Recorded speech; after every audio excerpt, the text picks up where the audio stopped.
روح رواں میری مراد پیکر اخلاص پیر طریقت رہبر شریعت محبوب العلماء والصلحاء ہمارے سروں پہ دست شفقت رکھنے والے دعاؤں اور محبتوں سے نوازنے والے حضرت مولانا پیر احسان الحق صاحب تشریف لا چکے ہیں، اور میں ان سے عرض گزار ہوں کہ اپنے مواعظ حسنہ سے ہمارے قلوب کو منور فرمائیں۔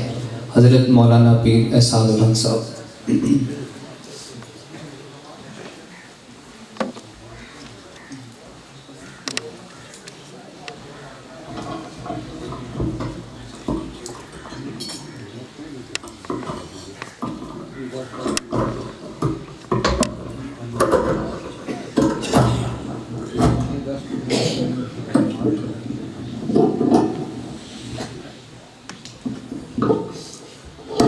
بسم اللہ الرحمن الرحیم الحمد للہ رب العالمین والصلاة والسلام علی اشرف الانبیاء والمرسلین اما بعد فاعوذ باللہ من الشیطان الرجیم بسم اللہ الرحمن الرحیم وَأَنَّ الْمَسَاجِدَ لِلَّهِ فَلَا تَدْعُوا مَعَ اللَّهِ أَحَدًا قال النبی صلی اللہ علیہ وسلم من بنا للہ مسجدا بنا اللہ له بیتا فی الجنہ آمنت باللہ صدق اللہ مولانا العظیم ان اللہ وملائکتہ یصلون علی النبی یا ایہا الذین آمنوا صلوا علیہ وسلموا تسلیما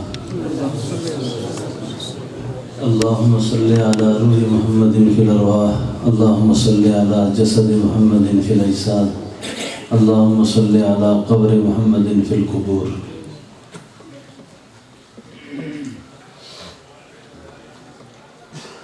ہم سب کے لیے یہ باعث اطمینان اور خوشی کا موقع ہے کہ ہم ایک مسجد کی افتتاحی تقریب میں موجود ہیں۔ یہ مسجد، یہ مجمع اور یہ وقت اللہ کے ہاں روز قیامت ہمارے لیے گواہی دے گا کہ ہم اللہ کی رضا کے لیے یہاں جمع ہوئے تھے۔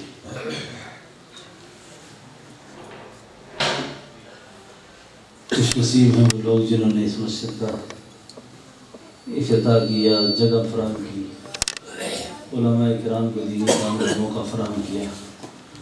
اللہ سب کو جزائے خیر نصیب فرمائے۔ بڑے بڑے اکابر علماء، استاد العلماء مولانا فتح محمد صاحب، دیگر اکابر تشریف فرما ہے۔ من بنا للہ مسجدا، یہ دو زبر دو زیر دو پیش کو سب کو پتہ ہے کہ جب استاد پڑھاتے ہیں اس کو کہتے ہیں کہ تنوین ہے، اور یہ تنوین کبھی کبھی تحقیر کے لیے ہوتی ہے، کبھی تعظیم کے لیے ہوتی ہے۔ اب چڑیا کے گھونسلے جتنی مسجد کوئی نہیں بناتا، کہ بناتا ہے؟ اگر اتنی بھی بنا لے تو بیتن فی الجنہ، اللہ اس کے لیے جنت میں گھر بنائیں گے۔ تو مسجد کا رقبہ تھوڑا ہو یا زیادہ ہو یہ مطلوب نہیں ہے، مطلوب یہ ہے کہ اللہ کا گھر ہے۔ مسجد کا نام پڑھتے ہی مجھے ایک واقعہ یاد آیا ہے۔ اس مسجد کا نام ہے مسجد الحبیب۔ مسجد الحبیب، آپ یقین کریں، ایک بہت بڑے اللہ والے تھے۔ رات کے 1 بجے کا وقت تھا، میں ان کے پاؤں دبا رہا تھا۔ میں نے ان سے عرض کی حضرت کو ایسا واقعہ سنا دیں جس سے ایمان میں تازگی ہو، اور ہمارے لیے وہ کوئی آپ کی کوئی بات ہمیں راہ راست پہ قائم رکھنے کے لیے کام آئے۔ انہوں نے کہا حضرت آپ سے ایک بات عرض کروں۔ مجھے ایک دن بیٹھے ہوئے خیال آیا کہ اپنا مکان نہیں ہوتا تو بندہ اس کے لیے کمیٹیاں ڈالتا ہے اور اس کے لیے انتظام رکھتا ہے کہ میرا مکان بن جائے۔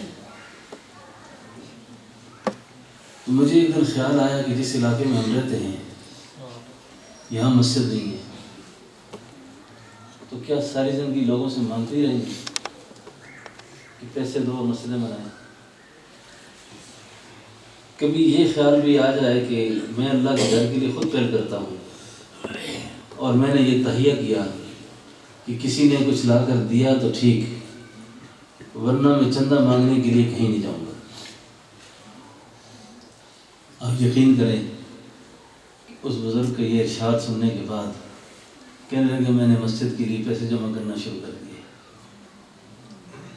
اور جب مسجد کے لیے پیسے جمع شروع کیے، زمین خریدی، بنانے لگ گیا، لوگ آتے گئے، افراد بنتے گئے، مسجد تعمیر ہو گئی۔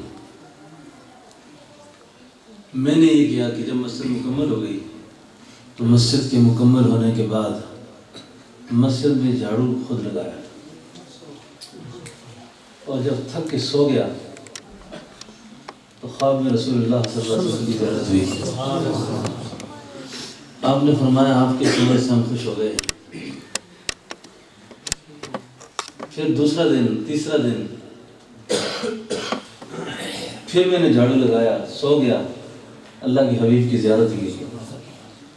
تو فرمایا اس کے بعد مجھے یہ گر معلوم ہو گیا کہ جب اللہ کے حبیب کی زیارت مقصود ہوتی تو مسجد کی صفائی ضرور کرو۔ اور پھر میں نے مسجد کا نام رکھا مسجد الحبیب، یعنی حبیب عالم صلی اللہ علیہ وسلم کی نسبت سے پھر میں نے مسجد کا نام رکھ دیا۔ تو یہ مسجدیں بنانا اور مسجدوں کے کام آنا یہ رسول اللہ کی سنت ہے صلی اللہ علیہ وسلم۔ کلثوم بن عدی کا جو قبیلہ تھا یہ مدینہ منورہ میں بہت پہلے سے آباد تھا، حضور کی ہجرت کے سفر سے پہلے۔ جب آپ مدینہ شریف تشریف لائے تو جہاں مسجد قباء بنی ہے یہ جگہ اللہ کے حبیب کو پسند آ گئی، اور کلثوم بن عدی قبیلے کا جو بڑا ہے اس نے معلوم ہوا اس کو کہ اللہ کے پیغمبر اس جگہ کو پسند فرماتے ہیں، تو وہ رقبہ اس نے زمین مسجد کے لیے وقف کر دی۔ آپ نے صحابہ کرام کو فرمایا کہ پتھر جمع کرو۔ ایک روایت میں آتا ہے، علماء موجود ہیں، ایک کمزور صحابی دو پتھر اٹھاتے تھے۔ کسی نے کہا دو پتھر کیوں اٹھاتے ہو؟ ہمارے سارے گھر دنیا کے بنتے رہیں گے، یہ گھر پھر نہیں بنے گا۔ لوگ ایک اٹھاتے تھے، وہ دو اٹھاتا تھا، اور یوں مسجد کی تعمیر ہو گئی۔ اور یہ وہ مسجد تھی جس مسجد کی بنیاد قرآن نے کہا تقوی کی بنیاد پر ہے، اور جس کے اندر امام کا تقرر بھی اللہ نے فرمایا، مقتدیوں کا تقرر بھی اللہ نے فرمایا، اور امام اور مقتدی کی تعریف فرمائی کہ بڑی خوبیاں ان میں، لیکن ایک خوبی یہ ہے کہ یہ وضو بہت اچھے طریقے سے، وضو بہت اچھا ہے ان کا، اور جن کا وضو اچھا ہوتا ہے تو ان کی نماز اچھی ہوتی ہے۔ تو وہ پھر مسجد جس میں آپ نے 14 دن ٹھہرے، اس مسجد کی فضیلت اللہ کے حبیب نے یوں بیان فرمائی کہ جو آدمی اس میں 2 رکعت آ کے نماز پڑھ لے اللہ تعالیٰ اس کو 1 عمرے کا ثواب دیتے ہیں۔ اور ہفتے والے دن اللہ کے حبیب صلی اللہ علیہ وسلم فجر کی نماز پڑھ کر پیدل مسجد قباء تشریف لے جاتے اور قباء میں جا کر 2 رکعت نماز ادا کرتے۔ تو یہ مسجدیں بنانا، مسجدوں کی تعمیرات میں حصہ لینا اور مسجدوں کی آبادیوں پر خوش ہونا یہ رسول اللہ کی سنت ہے صلی اللہ علیہ وسلم۔ بڑی اہم مساجد میں سے جو ارض حرمین میں ہیں، ایک مسجد ہے مسجد نبی شریف، مسجد حرام کعبۃ اللہ۔ یہ جو مسجدوں کی خدمت ہے نا، اور جو معمار اور مصری یہاں کام کرتے ہیں، ان کی خدمت میں بھی درخواست ہے میری، مسجد کی تعمیر کے دوران یہ سگریٹ پینا اور وہاں فضول باتیں کرنا، موبائل پہ گانے کی ٹیونیں سننا، یہ ساری چیزیں بہت زیادہ اللہ کے گھر کی عظمت کے منافی ہیں۔ سلطان عبد الحمید ثانی جو خلیفہ تھے نا ترکی کے، اللہ خلافت کی بہار دوبارہ ہمیں نصیب فرمائے۔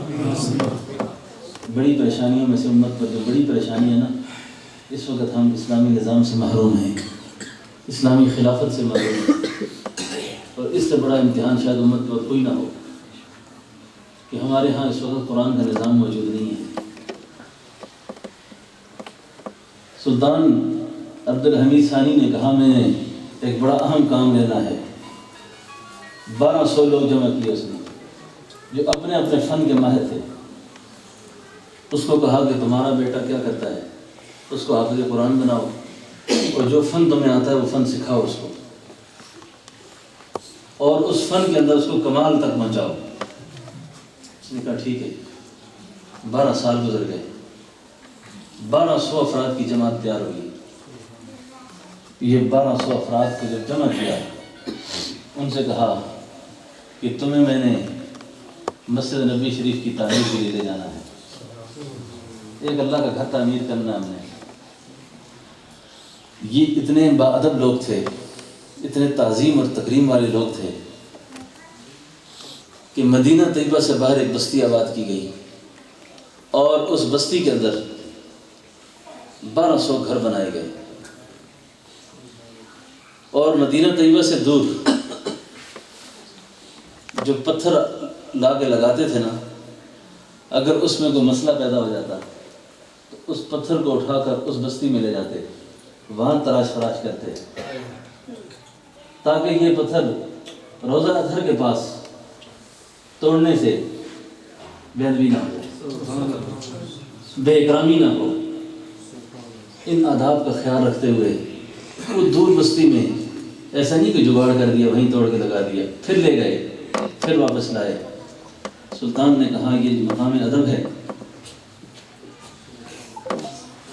یہ وہ جگہ ہے جہاں جنید اور بایزید اپنی سانسیں روک کر گزرے ہیں۔ پتھر رکھتے ہوئے دوسرے پتھر سے آواز بھی نہیں آنی چاہیے، اور تم میں سے کوئی شخص بھی اپنی آواز کو بھی اونچا نہ کرے گا۔ یہاں پر پتھر اٹھاؤ، اتنے آرام سے رکھو کہ پتھر کے ساتھ لگنے کی آواز بھی مجھے نہ آئے۔ ان آداب کا لحاظ رکھتے ہوئے وہ مسجد تعمیر کی گئی، وہ مسجد تعمیر کی گئی جس کو مسجد نبی کہتے ہیں۔ ان آداب کا لحاظ رکھ کر بیت اللہ شریف کے جو آس پاس کا علاقہ ہے وہ تعمیر کیا گیا۔ اور دوستو، آج یہ مسجد الحبیب علماء موجود ہیں، کتابوں میں لکھا ہے کہ جس وقت بیت اللہ کی تعمیر ہو رہی تھی اور وہاں سے جو ریت اور بجری بچ گئی ہیں ان کو فرشتوں نے یہ چھانٹا، وہ جہاں جہاں گری ہیں وہاں اللہ نے مسجدیں بنائی ہیں، جہاں جہاں گری وہاں مسجدیں بنی۔ اور یہ مسجد، جتنی مسجدیں ہیں، ساری مسجدیں قیامت سے پہلے اٹھیں گی، جا کر بیت اللہ میں ضم ہو جائیں گی، پہنچی وہیں پہ خواب جہاں کا۔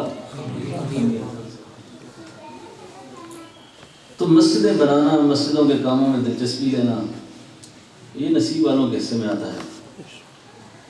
البتہ جو مفتی صاحب پریشان ہیں کہ ہماری جوتیاں اٹھا کے لے جاتے ہیں، ان کی خدمت میں یہ ہے کہ آپ دیں لوگوں کو، نہ لوگ چوری کریں۔ آپ لوگوں کو دیتے نہیں چیزیں تو لوگ چوری تو کریں گے۔ مسجدیں تو غریبوں کی ساری ضرورتیں بھی پوری کرتی تھی۔ آج جس کو مین اسٹریم کہتے ہیں نا مولانا شہر صاحب، ہمارا مین اسٹریم مسجد تھا۔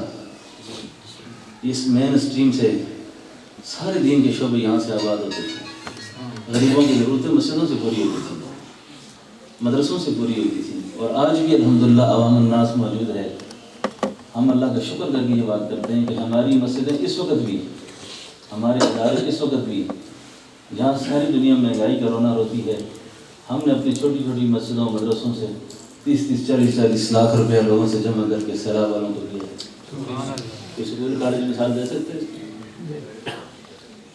یہی تو مین اسٹریم ہے نا۔ ہم سب سے زیادہ قوم ادارے میں ہم ہیں، ہم سے زیادہ قوم ادارے میں اور کوئی نہیں ہے۔ جو ذمہ داری آپ عوام نے ہماری لگائی تھی، ہم نے کوئی سستی نہیں کی اس میں۔ یہ کبھی آپ نے دیکھا کہ مسجد میں 5 اذانیں نہ ہوئی ہوں؟ کورونا میں سب منہ لپیٹ کے چھپتے پھرتے تھے، ہم مسجدوں میں تھے۔ اللہ کا شکر ہے ہم نے اذانیں نہیں روکی، ہم نے نمازیں پڑھائی ہیں، نکاح پڑھائے ہیں، لوگوں کے جنازے پڑھائے ہیں، لوگوں کی ساری دینی ضروریات کے لیے ہم ہر وقت پیش رہتے ہیں۔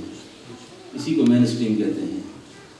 تو یہ ہماری مسجد اور ہمارا مدرسہ اور ہماری خانقاہیں اور ہمارے مراکز، یہ سارے دین کی ضرورتیں پورے کرنے کے لیے اللہ نے یہ جگہ دی ہے ہمیں۔ تو یہ ایک مسجد جو آج مولانا مدثر صاحب کی مسجد ہے، اس میں کام کر رہے ہیں، یہ مسجد بھی انشاءاللہ اسلام کے دین کے باقی شعبوں کو بھی انشاءاللہ ضروریات پورا کرنے کے لیے کافی شافی ہوگی. ٹھیک ہے نا جی. تو اللہ تعالیٰ سے دعا ہے کہ اللہ تعالیٰ اس مسجد کو آباد فرمائے اور اس مسجد کو آباد رکھنے والوں کو آباد فرمائے اور جتنے لوگ اس کی تعمیرات میں حصہ لیں گے اللہ انہیں بہترین جزائے خیر نصیب فرمائے. یہ بڑی خوبی اور قسمت کی بات ہوئی. آج یہ مسجد اس شکل میں آپ کو نظر آ رہی ہے. کچھ وقت کے بعد آپ آئیں گے تو یہاں ایک عظیم الشان مسجد بنی ہوگی. آپ کہیں گے یہ کس نے تعمیر کیا, کیا ہوا, کیا نہیں ہوا. میں اور آپ پتہ نہیں سوچتے رہیں گے تو پھر دیکھیں گے کہ یہاں ایک بڑی مسجد بن جائے گی, یہاں ایک بڑا مرکز تعمیر ہوگا. ٹھیک ہے نا. اللہ تعالیٰ مفتی حسن صاحب کی مسجد کو دیکھیں, وہاں دیکھیں کہ عظیم الشان مدرسہ قائم ہو گیا, مسجد قائم ہو گئی. ابھی میں راستے میں آ کے دیکھ رہا تھا مولانا شعیب صاحب کی مسجد کتنی تھی, جاتے جاتے زمین سے لے کر آسمان تک جاتے چلے جا رہے ہیں, بڑھتی جا رہی جگہ. جی کام اللہ تعالیٰ کرنا مقصود ہو نا تو وہ پھر جگہ چلے نہیں دیکھتے تھی یہ 2 مرلے ہیں کہ 6 مرلے ہیں کہ 8 مرلے ہیں. 10 نیچے ہے تو 10 اوپر بن گئی, 1 کنال ہو گئی. 10 اوپر چلے جائیں تو 1.5 ہو گئی. 10 اور اوپر چلے جائیں 2 کنال ہو گئی. جی ہماری تاریخ تو وہ ہے کہ ہم ایک انار کے درخت کے نیچے بیٹھے تھے. جی ہم انار کے سائے تلے بیٹھے تھے اور دنیا میں ہلچل مچ گئی تھی. جی دنیا میں ہلچل مچائیے, نچیے کہ نہیں بچی. اور اس انار کے سائے کے نیچے بیٹھ کر جن دین کے کاموں کی بنیاد رکھی گئی تھی اللہ کے فضل سے وہ سارے دین کے شعبے چل رہے تھے. اگر کسی نے شیخ الہند محمود الحسن کا تصوف دیکھنا ہو تو مولانا تھانوی کو دیکھ لیں. اس کی تدریس قرآن کو دیکھنا ہو تو دیوبند کو دیکھ لیں. جی اس کی جہاد کو دیکھنا ہو تو افغانستان کو دیکھ لیں. کیا خیال ہے آپ کا؟ ان کی جذبہ تبلیغ کو دیکھنا ہو تو مولانا الیاس صاحب کو دیکھ لیں. یہ سارے ایک انار کے درخت کا فائدہ صاحب. یہ بڑی جگہ نہیں تھی ایسا بات سمجھے نا. جگہ چھوٹی ہو کہ بڑی ہو, دل بڑا ہو, اللہ کی رضا ہو, اللہ اس کام کو چمکا دیتے ہیں, اللہ اس کام کو بڑھا دیتے ہیں. بات سمجھ آ رہی ہے نا. تو یہ مسجد بھی انشاءاللہ بہت بڑا کام ہوگا یہاں سے اور اللہ تعالیٰ کام دیں گے. ہم جتنے لوگ بیٹھے ہیں نا ہم سب کو چاہیے کہ ہم ان کا دستے بازو بنیں, دستے بازو بنیں اور ان کے ساتھ معاونت کریں جانی مالی اخلاقی ہر اعتبار سے. اور ضرورت تھی اس علاقے میں خاص طور پہ, میں ابھی راستے میں سوچ رہا تھا, شرک اور بدعات اور رسومات جاہلیہ یہ جتنے بھی خرافات پھیلتی ہیں, جس محلے میں جس علاقے میں جس طرح کا عالم جائے گا اس طرح کی فضا بنے گی وہاں پر. تو جہاں اپنے اپنے لوگ آتے جا رہے ہیں بیٹھتے جا رہے ہیں تو اللہ کا شکر ادا کریں, خوش ہوں اس پر کہ اللہ کرے کہ کام ہو یہاں پر, اللہ کرے کہ کام ہو. جتنی مسجدیں بن جائیں اتنی اللہ کا شکر ہے. یہاں اب بھی کم ہیں اور بھی ہونی چاہیے مفتی صاحب. مسجدوں کی بڑی ضرورت ہے یہاں پر کہ جتنے مراکز اپنے قائم ہوں انشاءاللہ وہ کم ہیں. اللہ سے دعا ہے کہ اللہ تعالی ہم سب کو مسجدوں کے ساتھ محبت والا بنائے. حافظ الحدیث حضرت عبداللہ درخواستی رحمۃ اللہ علیہ کسی مسجد کی افتتاحی تقریب میں جاتے تو ایک عرض کرتے تھے, فرمایا کرتے تھے کہ مسجد میں نماز تو شروع کر دی ہے, اب طلباء کا کیا کریں گے, حفظ کی کلاس کا کیا ہوگا. مسجد کی آبادی کے لیے قرآن کریم کا ماحول مسجد میں بہت ضروری ہے. اور علماء کرام جو مسجد میں بیٹھے ہوئے ہیں وہ کسی نہ کسی حوالے سے درس قرآن اور درس حدیث ضرور دیں, چاہے 1 آدمی ہو کہ 2 ہوں کہ 10 ہوں, کوئی بھی نہ ہو, اپنا معمول پورا کریں. ٹھیک ہے نا جی. اس لیے ایک تو یہ ہے کہ ہاں درس کا ماحول خود قائم فرمائیں, تعلیم بالغہ لوگوں کو نماز, روزہ, زکوٰۃ, حج, مبادیات اسلام اس کی تبلیغ کریں. اور محلے کے بچے بھی ہوں اور باہر کے بچے بھی ہوں, حفظ قرآن کریم کی ایک کلاس یہاں شروع ہونی چاہیے اور نگ نہیں پورا کرنا چاہیے, معیاری کلاس ہونی چاہیے. ٹھیک ہے نا انشاءاللہ. اور اچھی بنیادوں پر کام ہونا چاہیے انشاءاللہ. یہ بھی ایک بہت اچھا قاری عبدالرشید صاحب سے آپ کی دوستی سے مجھے اندازہ ہو رہا ہے کہ آپ ایک اچھے قاری بھی ہیں, کیونکہ دوستوں سے آدمی کو اندازہ ہو جاتا ہے, دوستوں سے اندازہ ہو جاتا ہے کہ کس طرح کے دوستوں کے ساتھ نشست کرنا ہے. کیوں حضرت انشاءاللہ قاری صاحب ہمارے اس علاقے میں اللہ کی بہت بڑی رحمت ہے کہ جو قرآن کی خدمت سے وابستہ ہیں. انشاءاللہ ان سے مشورے سے مدرسے کا قیام بھی فرمائیں. ٹھیک ہے جی. بس میری تو کوئی تکلیف تو نہیں ہوتی, یہی سادی سیدھی 2-4 باتیں میں نے آپ سے کر دی ہیں, تقریریں شاید اس سے پہلے ہو چکی ہوں گی. اللہ سے دعا ہے کہ اللہ پاک جو میں نے عرض کیا اس پر عمل کی اور سمجھ کی ہم سب کو توفیق نصیب فرمائے.